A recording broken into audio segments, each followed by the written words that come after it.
Does northern Norway's Nordland county really need 3 new airports? Friends of the Earth Norway says no. Plans are in place to build new airports with full-size runways in Bodø, Rana and the Lofoten Islands. Together with the existing Avenes Airport, this would mean 4 full-size airports serving a county of just 250,000 people. A spokesperson from Friends of the Earth Norway, Naturvernforbundet, said that new major airports are not needed, because people will want to travel less after the pandemic.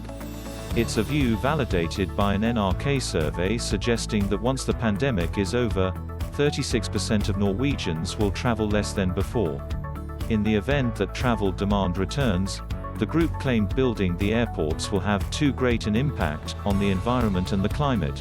A society that is planning more and more trips will have major problems in achieving the climate goals we need. Plans are in place to relocate the existing Bodø airport by half a mile to make room for a new city district, at a total cost of 5.7 billion Norwegian kroner, $671 million.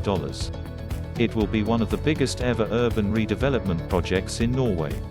Meanwhile, the government has allocated 1.8 billion Norwegian kroner, $212 million, to build a new airport in Rana, to be known as the Arctic Circle Airport. The airport has support from local leaders in Mo I Rana, where the new airport would replace a smaller, short-runway airport, but leaders in the rest of the region are not so keen.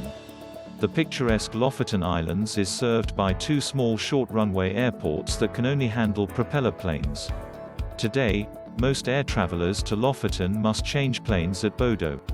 At a cost of 2.5 billion Norwegian kroner, $294 million, a new airport at Leknes will replace the smaller airports and allow more direct flights from Oslo. Friends of the Earth are most concerned with the projects at Rana and Leknes, where a lot of topsoil must be removed during the construction. In Rana, the boggy land on which the airport will be built could be a big natural store of CO2.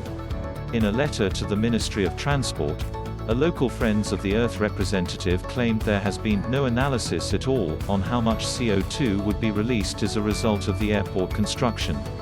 A spokesperson for the airport development company said the bogs would be reused to cover areas around the airport. There are also concerns over whether the airports are needed from a socio-economic perspective. A recent report from Holte Consulting stated that the Bodø project would not come close to being socio-economically profitable. It also criticized the base forecast for population growth that is used to justify the project. This is a view shared by Skjalg Fjellheim, political editor of Nordlys, a newspaper in Tromsø. He said the population growth forecast was science fiction, adding that the project would lead to massive centralization in a region that has recently suffered from population drain.